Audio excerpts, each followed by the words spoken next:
Hello friends, welcome to the Rankers platform. आज का हमारा टॉपिक है how to crack any exam in first attempt, कि आप पहली बार में ही अपने एग्जाम को कैसे क्लियर कर सकते हैं।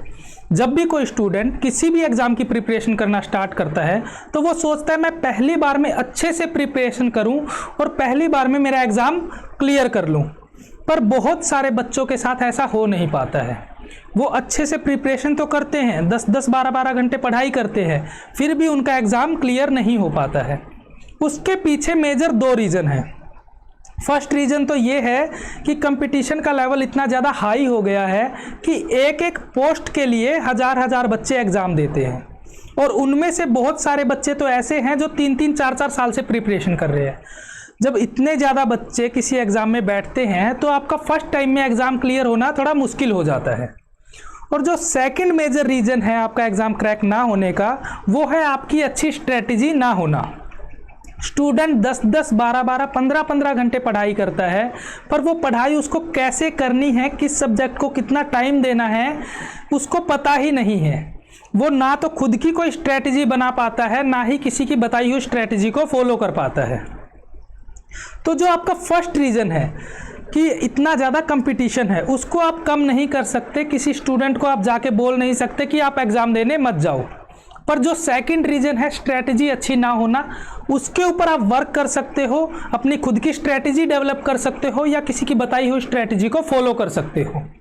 चाहे आप किसी भी एग्ज़ाम की प्रिपरेशन करते हो, नेट हो, नीट हो या कोई गवर्नमेंट जॉब की प्रिपरेशन हो, अगर आपकी अच्छी स्ट्रेटजी होगी, अच्छी स्ट्रेटजी को आप फॉलो करते हो, तो डेफिनेटली आप फर्स्ट टाइम में ही अपने एग्ज़ाम को क्रैक कर लोगे। और आज हम ऐसी ही स्ट्रेटजी के बारे में डिस्कस करेंगे जो आपके फर्स्ट टाइम में एग्ज़ाम क्रैक करने में बहुत ज़्यादा हेल्प करेंगी। तो उस स्ट्रेटजी के ऊपर चलते हैं हम। सबसे पहले आपको क्या करना है, एक कॉलम बनाना है। सबसे पहले आपको रेक्टेंगल बना देना है। ओके, आपने ये रेक्टेंगल बना दिया। अब जो ये टेबल बनेगी, जैसे जैसे मैं टेबल बनाऊंगा वैसे वैसे आपको वो टेबल बनाते चलना है।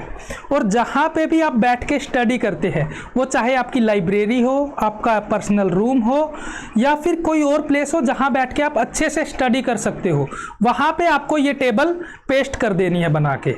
ओके, तो इस टेबल में सबसे पहले आपको एक कॉलम बनाना है। उस कॉलम में आपको क्या करना है, सब्जेक्ट लिख देना है।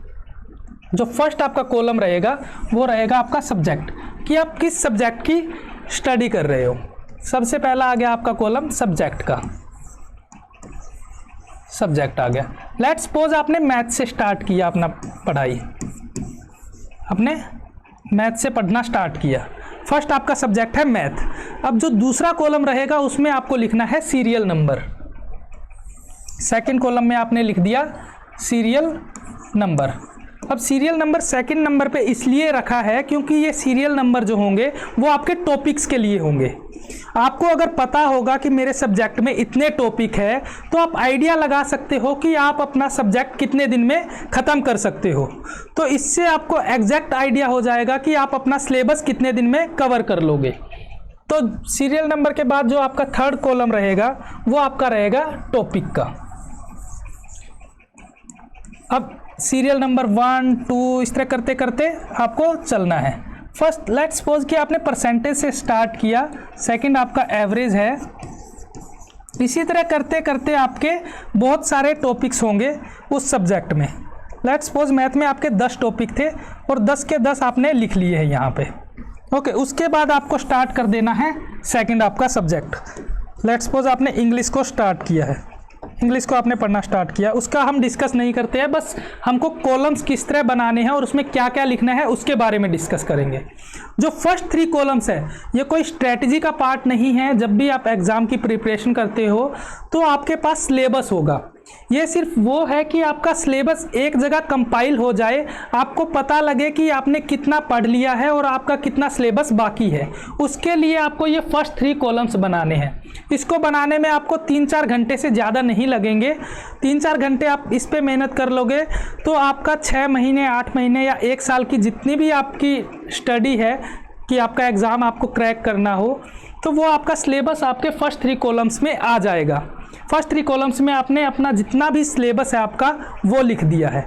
उसके बाद आपके मेजर स्टेप्स शुरू होते हैं जो आपके स्ट्रेटजी के स्टेप्स है जिनको आपको फॉलो करना है।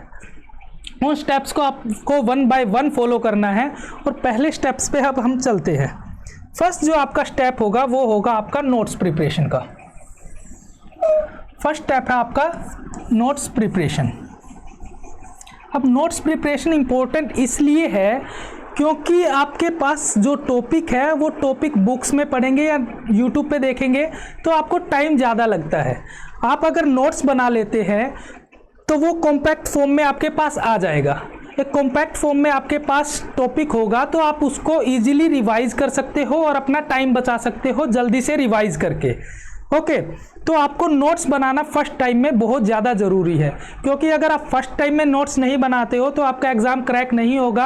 आप जब सेकंड टाइम प्रिपरेशन स्टार्ट करोगे फिर से वही वीडियो देखोगे जो वीडियो आप पहले देख चुके हो और वहाँ पे दोबारा टाइम वेस्ट करोगे। तो वो टाइम वेस्ट करने से अच्छा है आप फर्स्ट टाइम में ही अपने एग्ज़ाम के नोट्स अच्छे से बना लो। ओके, तो जैसे ही आप नोट्स बनाओगे, नोट्स बनाते साथ आपको उसको कर देना है टिक कि आपकी स्ट्रेटजी का जो फर्स्ट स्टेप है वो आपने फॉलो कर लिया है अच्छे से, आपने अपने टॉपिक के नोट्स बना लिए हैं। अब आपके पास मटेरियल आ गया है और टीचर ने जो समझाया वो आपको चीज़ें समझ में आ गई है। अब टाइम आ गया है कि उस पढ़ाई हुई चीज़ों को जो आपके पास मटेरियल है उसको अपने माइंड में सेट करना है। अब माइंड में सेट करने के लिए आपको क्या करना होगा, इस नोट्स की करनी होगी रिवीजन। इस नोट्स की आपको क्या करनी है, रिवीजन करनी है। और रिवीजन कम से कम आपको 2 बार करनी है। और रिवीजन कैसे करनी है 2 बार, उसकी मैंने एक सेपरेट वीडियो बनाई है। उस वीडियो का लिंक आपको इसी वीडियो के डिस्क्रिप्शन बॉक्स में मिल जाएगा। आप उस वीडियो को फॉलो कर सकते हो और अच्छे से रिवीजन कर सकते हो। हर एक टॉपिक की रिवीजन कैसे करनी है आपको उस वीडियो के अंदर मैंने बताया है। ओके, तो 2 मेजर स्टेप्स हो गए आपके, नोट्स और 2 बार आपकी रिवीजन हो गई है एक टॉपिक की।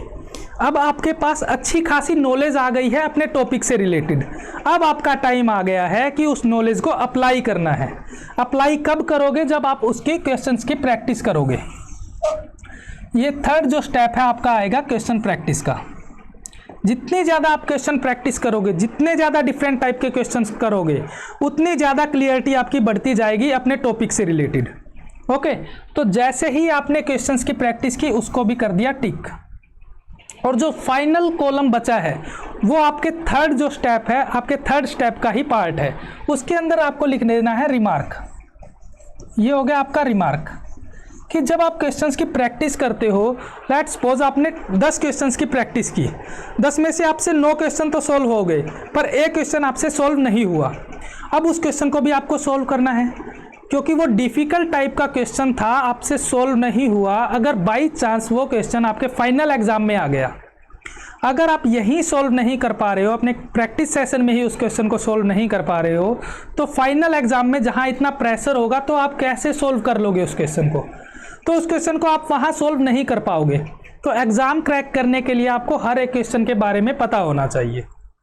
ओके, तो आपने 10 क्वेश्चन किए और 9 सॉल्व हो गए, एक क्वेश्चन आपसे सॉल्व नहीं हुआ। उस क्वेश्चन को आपको लिखना है यहाँ पे जो आपका फाइनल कॉलम है रिमार्क का, कि लेट्स सपोज आप 2018 का कोई पेपर कर रहे थे, ABC नाम का कोई भी क्वेश्चन पेपर था, उसका क्वेश्चन नंबर आपसे 15 नहीं हुआ। क्वेश्चन नंबर 15 आपसे सॉल्व नहीं हुआ तो आपने रिमार्क में लिख देना है कि ये क्वेश्चन मुझसे सॉल्व नहीं हुआ। तो जब भी आप किसी टीचर से पूछो या आपका कोई फ्रेंड है जिसको उस टॉपिक की अच्छी नॉलेज है, उससे आपको ये क्वेश्चन सॉल्व करवा लेना है। और जैसे ही आप इस क्वेश्चन को सॉल्व करवा लोगे उसके आपको बनाने हैं नोट्स, क्योंकि यह क्वेश्चन डिफ़िकल्ट था तो आपको इसकी रिवीजन करनी है, 2 और 3 टाइम्स कम से कम रिवीजन करनी है। जब आप इसके नोट्स बना लोगे तो उसको आपको कर देना है कट, कि आपने इस क्वेश्चन के नोट्स बना लिए हैं तो बार बार उस क्वेश्चन पे अटकने की ज़रूरत नहीं है, बार बार वहाँ पे विजिट करने की ज़रूरत नहीं है। तो जब आप इस तरह से स्ट्रेटजी फॉलो करते हो तो एक ही टॉपिक पे आप अटके नहीं रहोगे, आप अपना सिलेबस फास्ट मूव कर सकते हो, आप अच्छे से तेज़ी से अपना सिलेबस को कवर कर सकते हो, ना कि एक ही टॉपिक पे बार बार अटके रहे। तो जब आप ये तीनों स्टेप्स हर एक टॉपिक्स के कर लेते हो तो आपकी अच्छे से पकड़ बन जाएगी अपने सब्जेक्ट पे। इन तीनों सब्जेक्ट्स को, इन तीनों स्टेप्स को आप फॉलो करते हुए हर एक टॉपिक को अच्छे से कवर कर सकते हो, अपना सिलेबस अच्छे से कवर कर सकते हो और फर्स्ट टाइम में ही अपना एग्ज़ाम क्रैक कर सकते हो। अगर आपको मेरी बताई हुई स्ट्रैटेजी अच्छी लगी हो तो आप इस वीडियो को लाइक कर सकते हो, मेरे चैनल को सब्सक्राइब कर सकते हो और बेल आइकन को प्रेस कर सकते हो, ताकि आगे स्टडी रिलेटेड वीडियो आए तो आपको उसकी नोटिफिकेशन आ जाए और आप उस वीडियो को देख सको। थैंक यू वीडियो देखने के लिए।